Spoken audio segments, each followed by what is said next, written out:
Bonjour à toi, bon peuple de Dieu. Voilà, une réflexion. Vous savez que vous aimez les animaux, particulièrement ce qu'on appelle les animaux de compagnie, le chien, le chat. Et bien que j'ai une grande préférence, le cheval. Il y en a bien d'autres, mais restons-en là. Mais il y a une confusion de genre dans la pensée. On dit les animaux sont intelligents. Ah, mais bien sûr. Et l'exemple le plus probable, c'est le rat. Le rat a toutes les astuces pour éviter de se faire tuer. Et je raconte pas la vie du rat, ça me plaît pas. Mais qu'est-ce que l'homme a tout la question, c'est qu'il est semblable à un animal par sa façon de penser, de dormir, manger et tout. Mais alors, pourquoi l'homme, dans le plan de Dieu, est au-dessus de toute la création? Ah, vous exagérez, mais pas du tout. Ce qui fait la différence, écoutez-moi bien, les animaux, depuis qu'ils sont créés, qu'ils sont animaux, ils ont chacun leur rôle. Autant le castor, autant le cheval et tout. Mais ce que l'homme a de plus, il a une âme créative. Ah, prouvez-moi. Eh bien, les animaux, depuis qu'ils existent sur cette petite planète Terre bleue, eh bien, ils ont toujours le même instinct, la même façon de procéder, de procréer. Et je dirais même que l'animal a des qualités. Quand on dit l'intelligent, oh oui, je donne un exemple que vous pourriez m'en donner par de multiples. Il y avait une personne qui aimait bien ce chat qui était Notre-Dame-du-Lot. Eh bien, quand sa voiture venait, il sentait, il allait à sa rencontre. Les animaux ont des dons de sentir plus que même que l'homme. Mais ce que les animaux ne peuvent pas avoir, c'est l'âme créative. En effet, dans l'évolution du temps, l'homme a maîtrisé, bon, bien, ça c'est autre chose, a maîtrisé, mais parce qu'il a une intelligence créative. Voilà, c'est une réflexion. Vous pouvez en penser ce que vous voulez. Mais je vais vous raconter, Noël approche à grands pas, mais qui a fondé les crèches vivantes? Oh, tout bête. Au XIIIe siècle, François d'Assise, cet homme qui imitait Jésus en tous sens, mais voilà qu'un jour, il dit au propriétaire du lieu dit Grescio, il a dit, je voudrais que l'on fasse une crèche comme à Bethléem au temps où Christ est né. Voilà, vous, dans une grotte, dans le creux d'un rocher, nous fêterons Noël. Et ce jour-là, vendredi ou pas vendredi, c'est la joie de Noël. Et là, bien sûr, vous aménagerez la crèche avec l'animal, le bœuf, l'âne, et il y aura des personnages. Tous les gens en cette nuit de la Noël vinrent. Et là, il y avait un enfant qui est venu d'une façon mystérieuse. Et là, François s'approche de ce petit enfant endormi. Et là, il vit, toucha, c'était Jésus qui apparaissait sous l'apparence d'un enfant.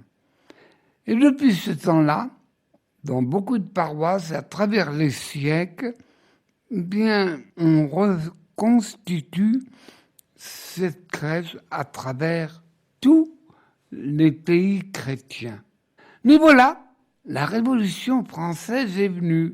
Beaucoup d'interdictions, de démolitions, de sacrilèges.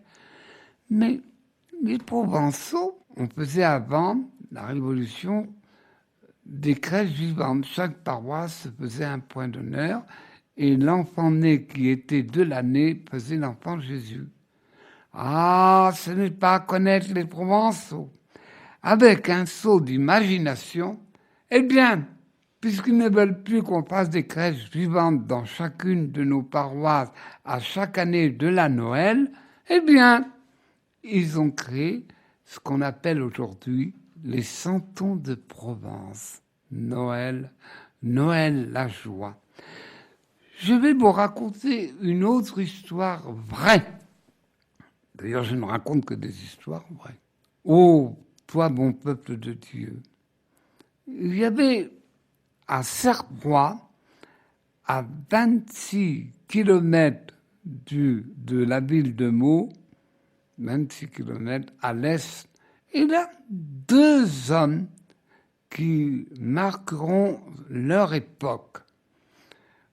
Ainsi, Jean Malta, né à Faucon près de Barcelonnette, et Jean de Valois, Félix de Valois, de famille noble. Et lui, Jean Malta était un homme reconnu pour sa science, docteur et tout, mais cependant, tous les deux étaient attirés.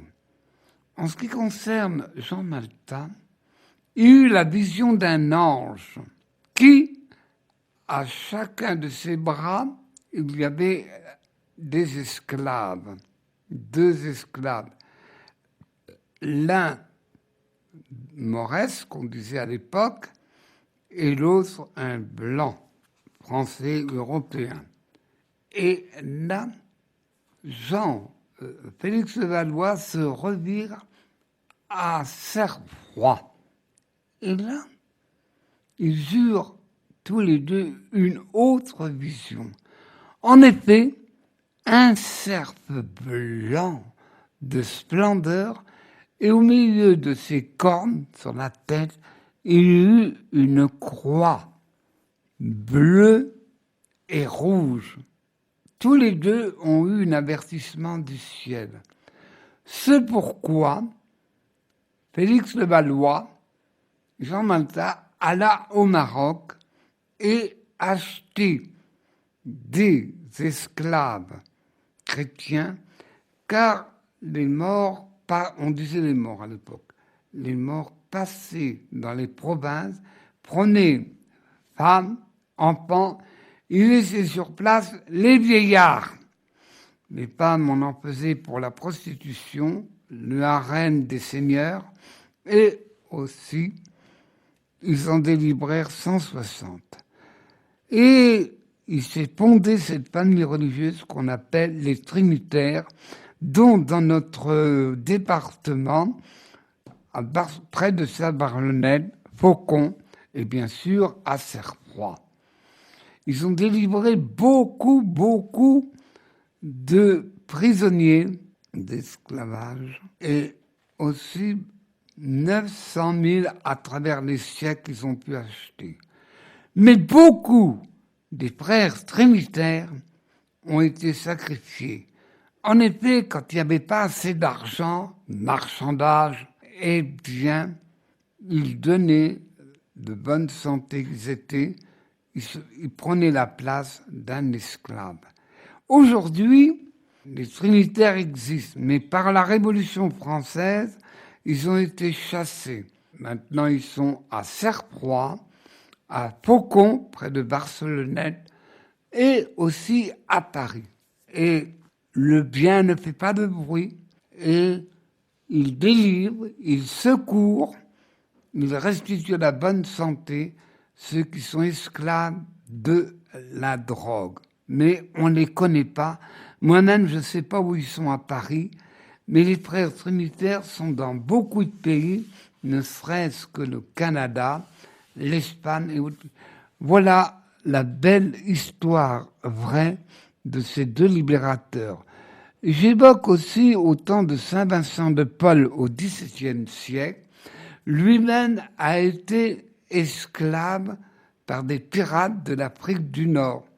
Il a pu être délivré par une musulmane. Mais ça, c'est une autre histoire.